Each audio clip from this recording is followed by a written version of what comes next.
Return to executive session 8:20 p.m. Minus the mayor, but he should be with us.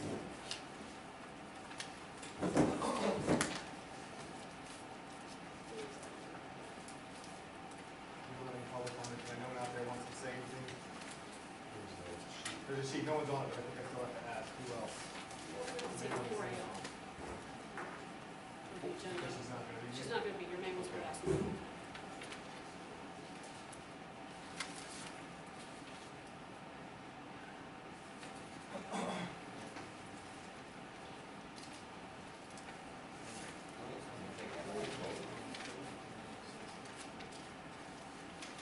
Well, let's just go piece by piece when we get to birth sets of minutes to review, I believe. I didn't get the 516, I went to my box again. I have the, I mean, 418 and a half, 516. I thought I just looked at that. I looked at it, I missed it. Yeah, did you see? I know somebody said they didn't get it, because I asked them to resend it. I had like 1 week, I didn't get anything. Yeah, that was strange. Yeah, Danielle didn't get it. Todd didn't get it, I didn't get it. Yeah, this is the April 18th. Do we have it?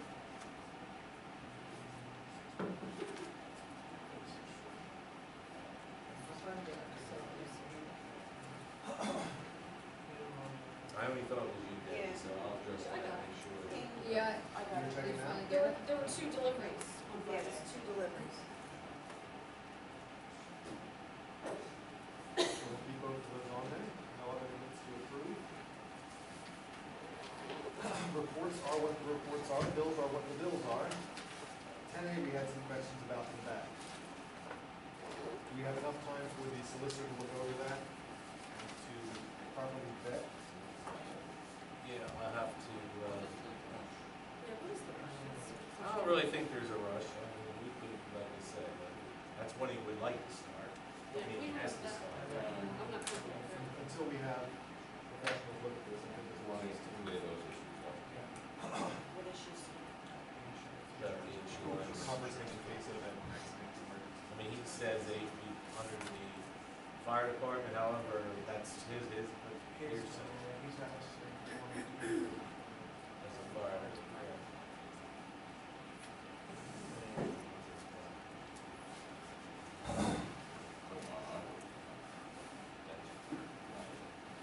Find out about it.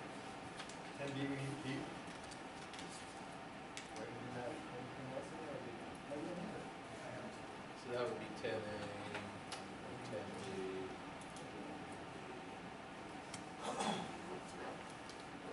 I got one today. You don't have it there. No, Oh, I 10A, 10B. Yeah, Oh, but you won't have Moving the 10B. 10A.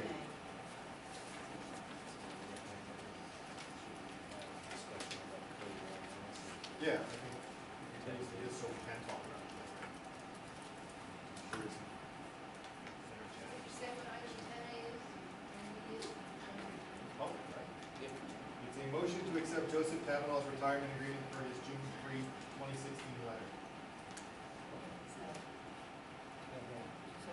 After 41 years of service. the one that was removed. We removed the other one. And that one 10A. is moving it to 10A. Did they have it, they're available, you read what you were taking off, so you understand it. I believe these are public, so we can. Put it out there for them. What we've removed is a motion to approve the appointment of John F. Weiss III as Assistant Fire Marshal. We just need to look into some insurance coverages and have our solicitor make sure that that's a wise decision. And then we've got our plate. I don't know how many of us here helped build it, but it's seen better days. Obviously, it's got an orange fence around it now. I did some research on it. I contacted the original company who did the work for us. That actual project was called the Ferndale project, and to replace that at current value of the materials that are updated would be $320,000 just for the materials.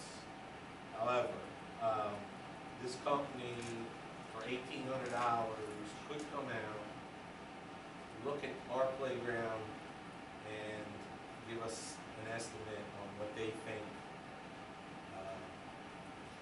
to update it to current standards. However, with that note, all the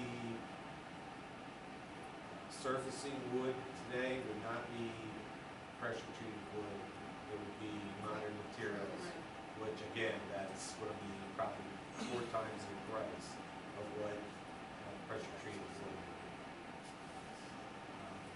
Other comments I'd like to make on that is that we had our engineer take a look at it today. Do you want to give a little bit of your opinion on the playground itself? Well, I think my opinion is one thing, but, you know, we have on staff certified playground safety inspectors, and I think their opinion would be a lot better. Take a look at it. You know, just at my untrained eye, I mean, it's in pretty rough shape. There's a lot of new ASTM standards to which, you know, not just safety for, you know, engineering-like type standards are, but also for your insurance providers. I mean, it's, you know, there's a lot of risk associated with these public playgrounds, so they set the bar pretty high. Base standards, you know, a lot of the stuff that's out there, the metal slides, the different, you know, tire bars, all the fun stuff. all that stuff, I mean, is no longer allowed in the standards of today. So, you know, it's looking like the thing's probably total. You know, but is there a chance it could be rehabbed? Maybe. Is it cost effective to do that? Maybe not. You know, and that kind of leads into another discussion we were hoping to have tonight related to grants and just related to the park in general. Well, we can bring that up now. You know, we have a pretty tremendous park there, and it's not just a wooden playground that is in need of maintenance and upgrades. When you look at the entire park, and you can see where money can be spent everywhere. We tried this year with the CDBG grant application of the county to try to secure funding for modern ADA bathrooms. We'll talk about that a little bit maybe tonight also. But, you know, this park in general, there's a lot of different things that we want to focus on. Where do we start first? We start with the playground. Is that where the playground belongs? Is ultimately the layout of this park what we desire in the future? Or is it time to look at it at a higher altitude and see in general, is there things that we want to change? Is the use of the entire area as a park needed? Are there opportunities to create revenues by selling it? I'm not saying we should do that. I'm just saying that these are the types of things that we can talk about and look at in planning practice. But, you know, one of the things that we focused on pretty early in looking at the park, and we've looked at over the last few months, is the levee. You know, we think that might be where we should be looking at focusing first, because it's sort of the contingent thing that everything else sort of will follow. You know, we want to go out and build this tremendous trail, and there's a trail there, but we want to make this multi-million-dollar trail that meets all the goals of the East Coast Greenway and all the different circuit. And there's a lot of, you've seen it with tech coming in with Bridge Street obstruction. People want to build these trails. These trails lead to economic development. People use the levee and they come into town. Do we know if that levee should be built upon as is, or does the levee need more to meet the modern FEMA accreditation requirements? Does it have to be a foot taller? Well, if it has to be a foot taller, we don't want to build the trail where it is now. We want to raise it up a foot.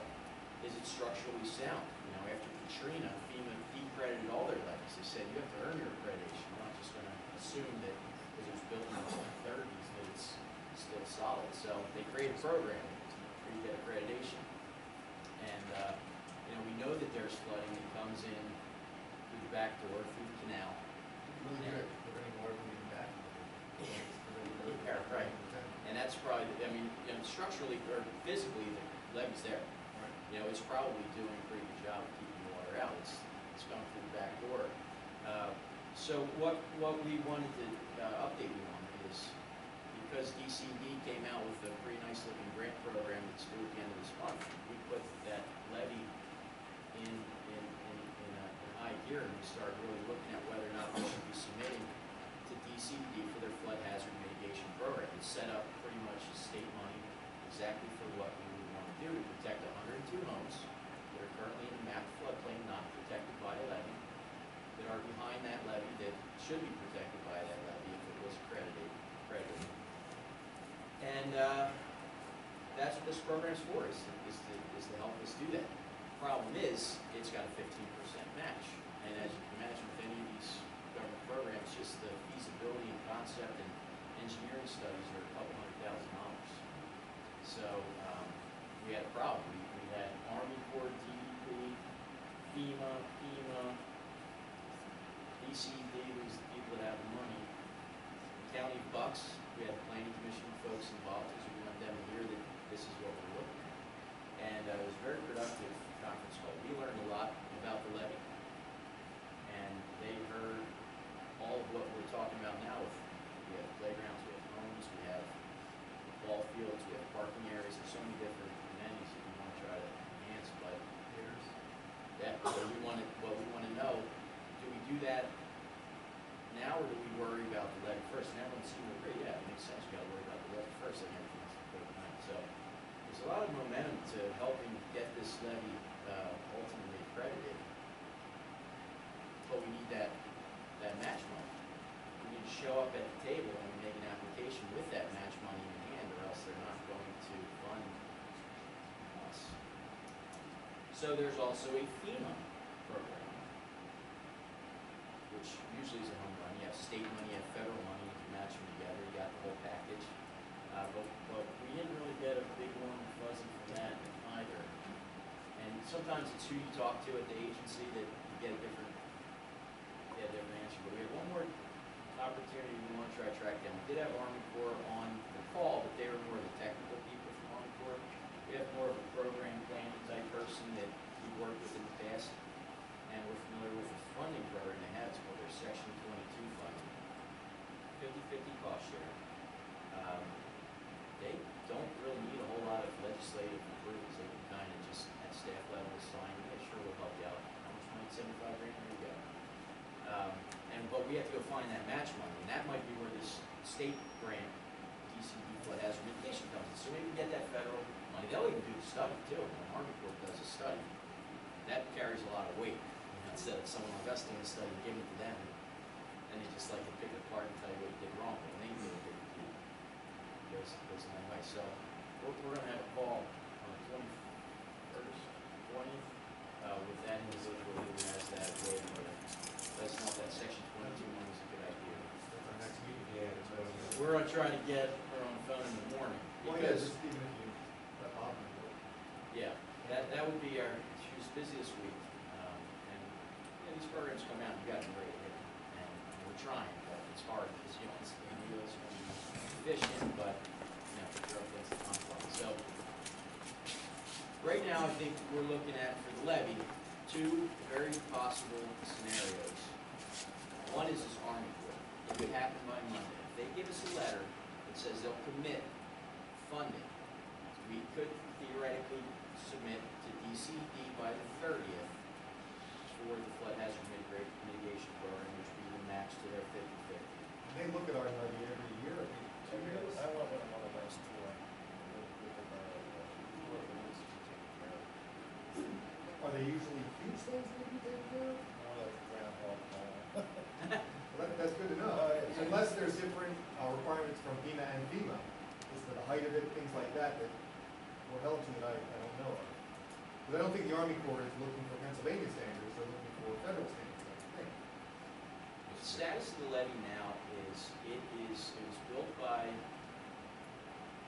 Army Corps DEP. Army Corps of Engineers. Army Corps built it, and DEP inspects it every other year, and Army Corps inspects it in the other year. expected from what Dave's kind of alluding to, they look at ground monopoles, they look at the toe wall, maybe leaning a little bit, some repair that needs to be done, things of that sort. Tree And- growth. And that's to keep it in this like PL 8922, whatever Well, program. what's it doing if it's not Yeah, flood rating? so basically, it sounds to us like what they expected for, and what we're obligated to maintain on it is if we do the maintenance they tell us to do, and then we have big flood that comes down and just wipes out the levee, they'll replace it for us. If we don't do the maintenance, we can't stay in this insurance type program. If it washes out, it's on us. But what's it doing for us now? It's a physical barrier. It's blocking water, water's coming in the back door. But it's not accredited, so therefore FEMA's not recognizing it as protecting us without fail, right? And so that's 102 residents whose property values are pushed down because they're paying $300 a month for flood insurance. So if you think about the economics and cost benefit, hey, we got a park, we're worried about the park, but we also have 102 residents whose properties are behind it. And if they are protected by the levy, they're not paying $300 a month. That's an awful lot of money to put back into the local economy. Whether you know, in their pocket they're spending, or property value goes up, they're paying more taxes, that kind of stuff. So that's why these programs exist. That's why we think that we have an opportunity to put this type of thing together. So Army Corps, they want to do the study. We go after state money to match it. That might be a great path forward. The other option is if we strike out with Army Corps in Section 22 money, we got to find this match money, 15% for DCEs, flood hazard mitigation. We don't even know what the scope of what the work is that needs to be done to get accreditation. How much it costs. Right, how much money do we have to ask for? We don't know. It's obviously going to be, things you think about. Is it high enough? Where's the floodplain? Is it X feet above it? Sound enough? So is that what the Corps will give you as the outcome, how it should be built, or recommendation on how it should be modernized? Is it possible it's not wide enough? Right, or strong enough. If this thing's got water laying against it for 4 straight days, and soil gets saturated, is it structurally still sound? Does it need to be twice as wide? What's the composition of the material that's there? Is it watertight? Is it clay? Back in the 30s, did they know to use the types of materials and barriers that they didn't have the rubber barrier, like liners and things that we would probably use in the modern today? But so that's the kind of stuff we might have to drill holes all through it and take samples of the material and then lab test it and say, yeah, this can meet these calculations and all that. Coincidentally, the guy who in the 90s did the last set of plans for Benoni, he actually works for our company. So we have the guy who, the last person, put his Most familiar with. professional engineering seal on the ledge. So that's good. He's got a lot of knowledge to this too, and it's helping us. But to get the scope together, we would need money to figure out what we need to do. So the other option, if Army Corps is no help funding wise for us, I think we have an opportunity to maybe go to the county. I'm sure everyone may have heard about, they have their open space program. They're familiar with an allocation of open space money we're looking at over at the school. But they also, as part of that open space program, set aside $8 million just for the riverfront municipalities. And it's been around for like 8 or 10 some years, and no one has really used. I think we might have used some of it at the riverfront. Maybe. There weren't many municipalities. There's only like 2 or 3. What's that? How much? No, it wasn't a big chunk of it. It certainly wasn't even near $8 million. There's 17, I think, municipalities that could use it, maybe like 3 have used it. And, they're not chomping at the bit to spend money, but the program's there. And if you give them a good enough reason to give it to you, I think they could see the opportunity where that could be such a valuable source of money for us, because it's that seed money to go get more money. So if they give us $100,000 and we can go turn it into, $500,000, $600,000, that's a pretty good investment for them. You get the levy credit, and then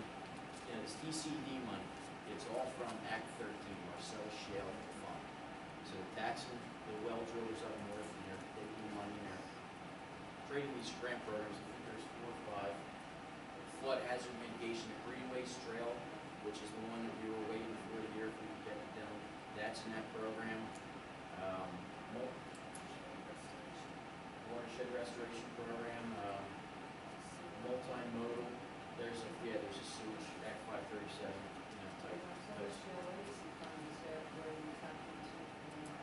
Right, which I'll give you an update on that too, But, we think that maybe the county could see themselves as being really a huge value to us. That could get us really off the ground, get the levy, study going, and then that could lead us to even go for next year, Greenways Trails Grant, which could help us with the park, which could possibly fund the playground.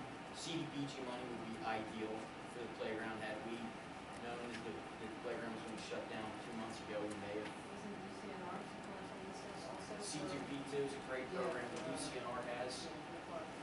Yeah, and you can even use the DCD and DCNR money together.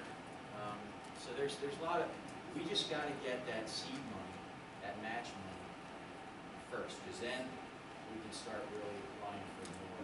So right now, the levy is a big issue to make sure we get that amount there. It's a big project, we really can't say, okay, before the park itself, because if that doesn't take care of the sanitary issue, we take out fields and all that before. And we have, no, exactly. And that might be something we learn from these studies, is that we need to spill away before we get into town, which is Yeah. why we purchased that property last time. We're definitely certain that there's some things that the canal needs to do. And there's studies being done right now of the entire length of the canal for stormwater. And they're trying to find funding. There's E&L canal groups who are trying to find funding just for stormwater. It's a big Well, problem. this council last year submitted a capital budget grant to the state, which we were denied this year. We're talking to Steve Sanacera's office, they want us to resubmit it for next year. And it's $750,000 for the spillway project. So you guys, the previous council put that in, and we could also do that, resubmit it, and for the same project. All we got to do is change some wording, dates and things like And that. it'd be better now if we have that property. I didn't even know that was addressed last year until So I it's talked on to the books, Steve. it's on the books, and it just has to be received. Well, just to give you an idea too, the last capital budget money that came out of the state was when Edward helped. So, I mean, they have it, utilize it as a funding source. However, hopefully they all play nice this year, they could come up with that funding, boom, we could be there. And, I don't know if that capital budget money is even, I don't even think there is a match on it. Probably not, if it's in the Yeah. So, but, not to change the subject, I'm kind of trying to keep with the agenda. So 10B, I don't know if you're referring to the DCED Greenway Trails as a source for funding for the levy certification and the playground, or, because that's what I'm trying to make a motion here on, because there's a DCED Greenway Trails grant that's available, it's a 15% match. It has to be in by June 30th and needs a resolution attached. If we're interested in doing anything with the playground, that's a resource that we can apply for. However, from what Curtis saying, can we use them for both? Well, the Greenways Trail would be for the playground, not for that flood hazard mitigation, which is the same DCD Act money, but it's the big part now. Even the Greenways Trails, 15% match and $250, I think, is the cap. It's not gonna buy us the playground. It's not gonna buy us a playground like we have. Yeah, We could probably buy something. And I was, And it could be used as a match against the CTPT for more money. You know, there's definitely an urgency to get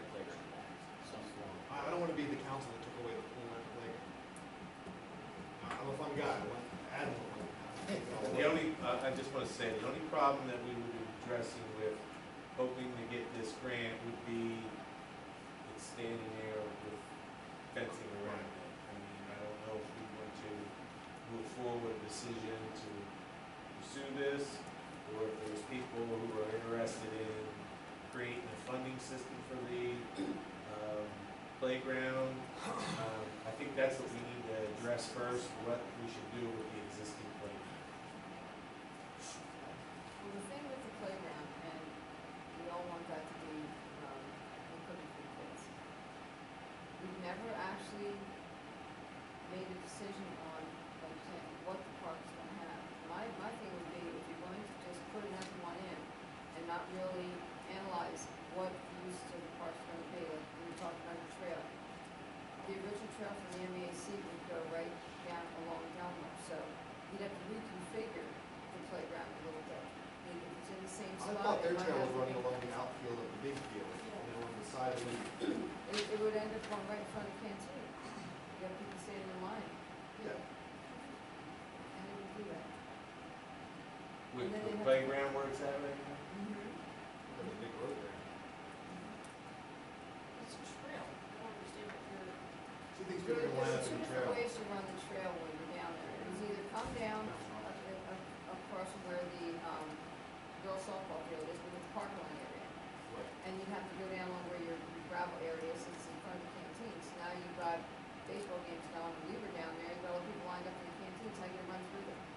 So the only other way to do it is to take it along the wall of Delmar, where you've got the multi-purpose fields, and run it there, and you got Imagination Island. So if that was actually reconfigured, and you would turn it or make it a different size, you could run the trail right there, because both places you're gonna have to go across the parking lot. I went Get to down, the grass side. Todd and Bob were down there, and I stood around and checked out the playground. It's in a lot worse shape than I thought. Playground, I use the swings, I don't really walk on the decking.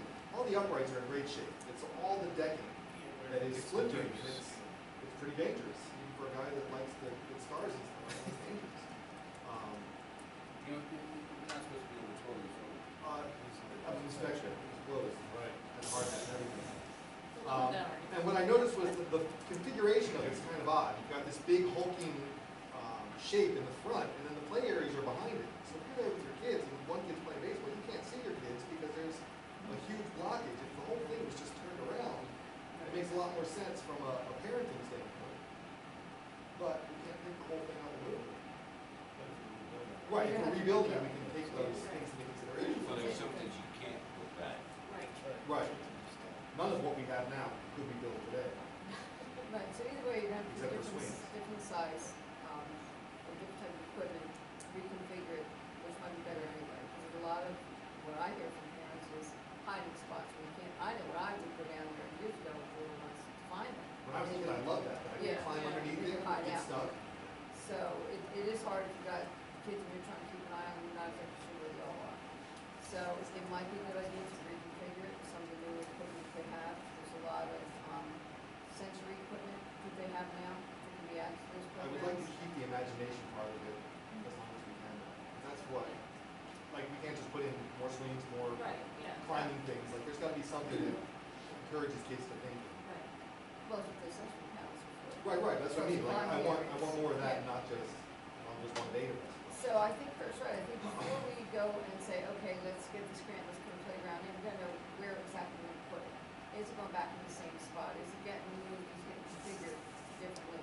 And is that trail gonna come in front of the canteen where you're gonna run through the people, or is it gonna go towards the side of the wall where your grass area is, and so that you're out of the way? Because then you're gonna pick it up on the other side where your parking lot is, so you get it across the paved, don't put the line, lines on the parking lot to show it's walk to get to the other side. Then it would take you around where the old pool areas in the grass, and back of the, stage area, and down along the gut. So it was a complete track all around. The biggest issue was coming down off the south end, and you've got that parking lot area, so you're either gonna come down alongside the field, and you're gonna end up where the canteen is, or you're gonna end up on the other side where it's the biggest grass. There's plenty of room in front of that canteen though. Like, it's at least It's a 40 trail. feet. I think. And I'd rather inconvenience that than a sledding hill. We're Well, gonna put in yeah. something paved there Yeah. that's gonna affect many more people. Well, then you have to just make sure that they remove the tables that they have set up in the center and also the dumpsters that they also. I sat at that table once and, people told me not to sit there because you can't see foul balls coming in. So I wouldn't think that they would be too concerned about that. If we're talking about relocating, reconfiguring, moving things, or more importantly, not just rehabbing, we're starting with a pretty blank palette. We can come in with concept drawings of where things can be shifted and moved to so that we're not worrying about trying to fit something there. We're not later on, it's all fit. So, but the key is, do we want to focus in on trying to get a playground, and if so, what playground? Are we putting a separate playground so there's equipment kids use somewhere that's non-conspicuous and will just kind of be there regardless of what we build elsewhere? We're trying to build right in the same spot, something big. Do we do something temporary? Do we do something permanent? Do we just do the planning and leave it closed for a little while? I mean, a lot of this stuff, it's going to take years for some of these things to happen. This isn't going to happen this year. It's not going to get funded until next year. It's not going to be planned until the following year. It's not going to be funded for construction until the following year after that. Now, this is stuff we have to start thinking 3, 4, 5 years down the road. Do we have to have a replacement concept before we tear it out? I don't think we can. Like, I don't want it sitting there with an orange fence around it for the length of Do we time. want to replace it? So what you're saying is let's remove what we have there now, because it serves no purpose. If somebody sneaks through the orange fence, which is very small, I understand that, and gets hurt on that, then he's still. I think the swings can be saved, so at least there's something down there. And I guess that's probably all I would say. The young kids area seems to be in good shape, but is it gonna make sense without everything else there? Well, on a long-term basis, no, but right now, we Well, have to do something to well, make it the way it is. Only to get an idea because I was researching some smaller type Yeah. of, the other section. They're all uprights, and the uprights there are good, it's like the decking is playing out, some of those weather. I don't know if the chains on the They're swings smaller, are still like, good.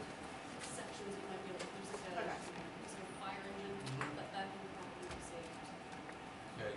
Danielle has a book here. I went to the PSAB conference. For those of you that may not have ever gone, I would advise you to go. They're really great, very informative. But I met with Doug Miner from Biting. He's actually affiliated with CoStars, who the police department buys their cars from. So they actually have all this playground equipment listed here, all different kinds, and they come out and they actually survey the area and see how big of a playground you want. Do you want the top lot? Do you want the older lot? Do you want the sensories? They also have the sensory blocks in here for all ages. And a playground like this, let's see, this one up top here, I don't know if everybody can see this one right here. Pretty sprawling, Yeah. about the same size as, That is $29,000 for the materials, and then we set it up. for that playground. It's $29,000. It's Installed. that equipment that you're looking at there. This is just for the equipment. This is, from my understanding, it was not installed. This is Is just it- for the equipment. Easy to put together, or do we pay them to Well, install you it? gotta talk about ground preparation too. You gotta put some service in, that might be another Okay, 20,000. they also have. Well, at least we know a price point. Yeah. Yeah, They also had the material, which is the, like the beadboard for the underneath of the playground.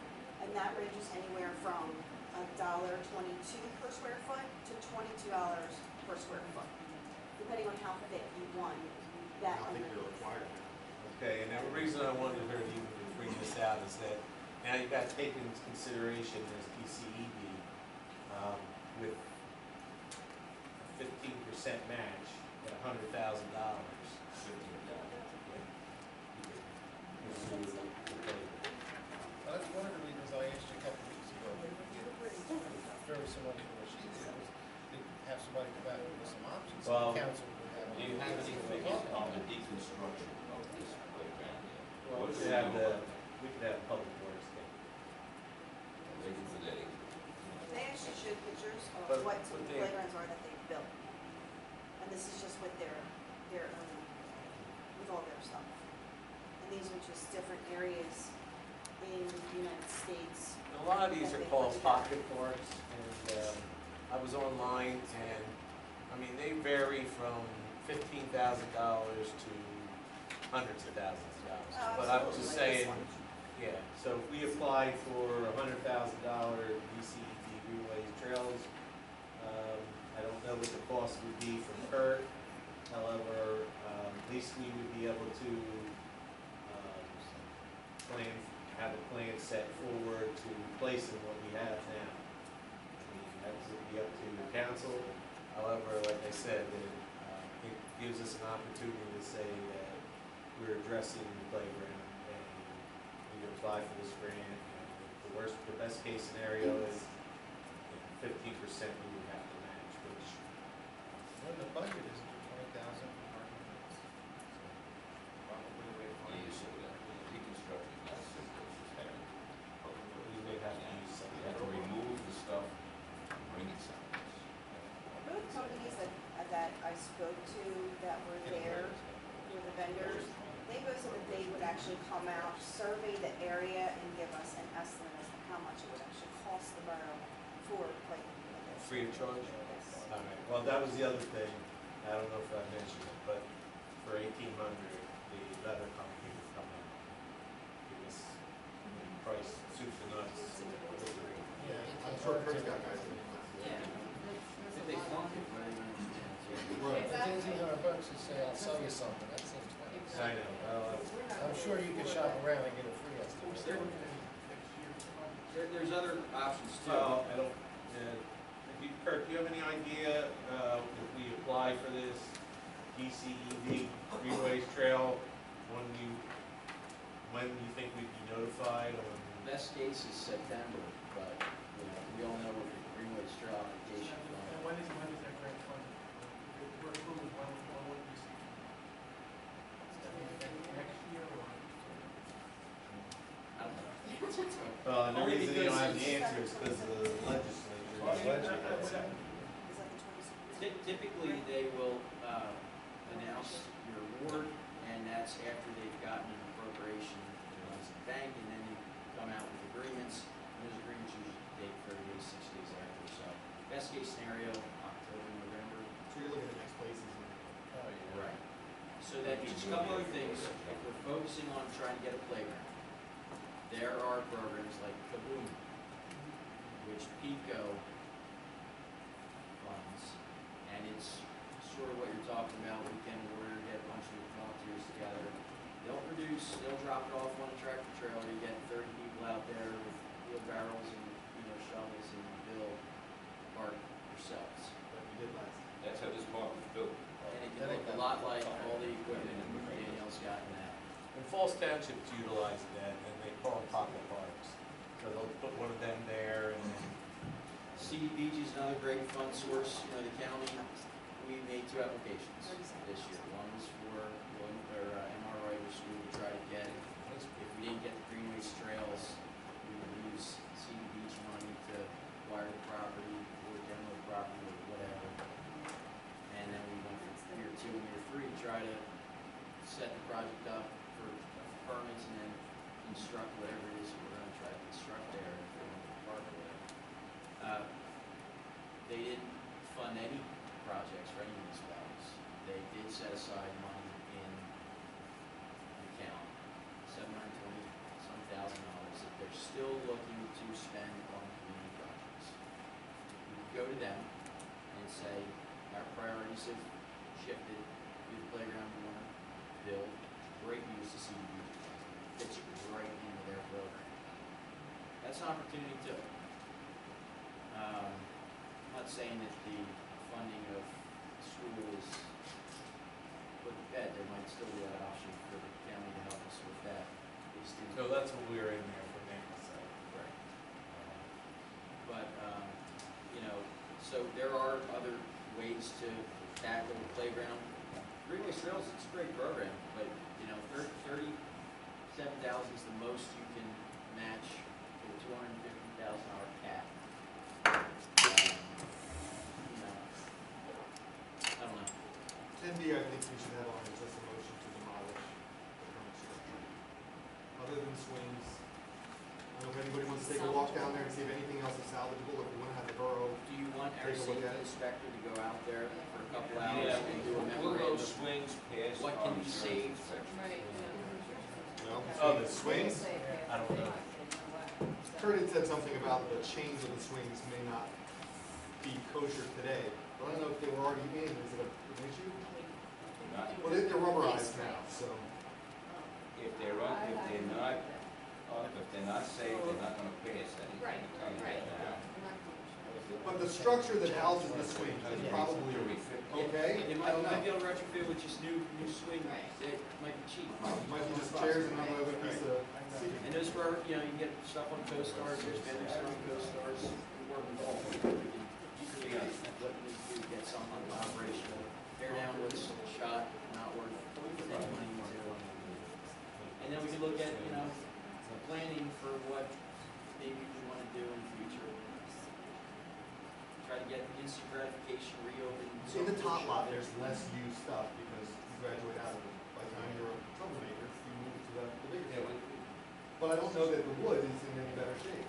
It's just the normal wear and tear of the top surface. Just like you deck at home. There's like a tripod thing that's got 4 tires you can crawl through, but there's like a hornet's nest. in Yeah, it. yeah, So that's. not always safe. You don't know that until the 3rd tire. You're 2 years old and you need it. It can be troublesome. Do we have an inspection log of the equipment? Playground? No, from what I received from Joe and the last retrofit they did, it was something 4 years ago. What about the insurance? Same They thing. gave us a report on it, right? Well, basically, But it it's not didn't go into specific? detail about, they just said that, you have to, they said either replace sand, all surface, countersink, all screws and nails. I mean, There's some pretty I did give that. gnarly screws coming out of it. It's a pretty gnarly wood that screw is screwed into. If anybody's had a chance to go down and look at it since we. But all of the tickets are around the outside, not all of them, but some of them are sponsored by families in town. And if those families are still locatable, we should probably reach out to them and see if they want them. Keep that in there, folks. Well, they had the, I don't think, you know, tiles, I think they were smashed up though. Well, I think they were offering, if you had a tile and you wanted it back, before anything was done. And maybe some people did claim it. So Asher Roth has a ticket down there, big time podium, so there was. 10D, we had a 10A, was the Kavanaugh. We should make it continue, demolition continue on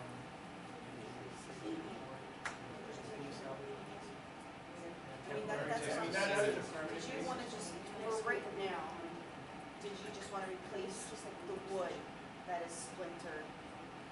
No, it's not That's that. a $100,000 proposition. well, you Well, can't use, you know what, you could do it and just use the regular treated rubber for another 25 years. Use composites, 4 times more expensive. You're only gonna get 25 Yeah, but you can't build with wood anymore. The insurance company might not be happy with the mulch. Like, it could be a much bigger well, problem. that's another than- thing, that we would have to address the mulch. Why risk it? They're not working. And Well, yeah, you're not the free. Banner Park is over between 4,000 and 5,000 just for the mulch for that. So that's like 5 times as big, so we're talking $20,000, $30,000 just for the mulch.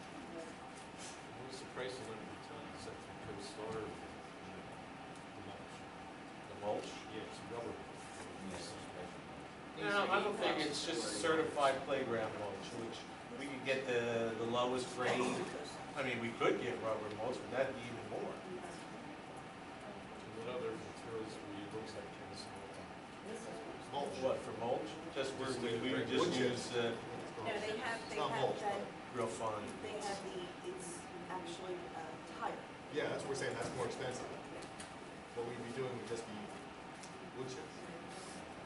Pressurized wood chips. Special wood chips. Oh, special. Non-arsenic laden wood chips, there's no pressure treated, there's no railroad ties, it's a specific type of material, you can't just go. High quality. Is pressure treated even if allowed to replace the As I said, what we have, we cannot replace. Yeah, you're gonna be disappointed when you see what the current ASTM standards are for there. At the last borough conference that I went to, I just sat in a couple seminars about playground, and you gotta take in the ADA, and there's a lot different than what we have, because, you know, there's people, the child's in a wheelchair, he wants to play too, you have to provide it. The curbing, the seating, there's a lot of stuff that, you know, I haven't even heard brought up yet, that has to be considered. I mean, we can get a wheelchair into that park, but you Well, I can't did do look anything at once it. you're there. The signage has to be changed, there's a lot of stuff. Yeah, and a lot of the new equipment, what they do is they can conform and build ramps, and a lot of their equipment is now built so that children can fit their wheelchairs for the, like the panels. Like Debbie was talking about, the sensors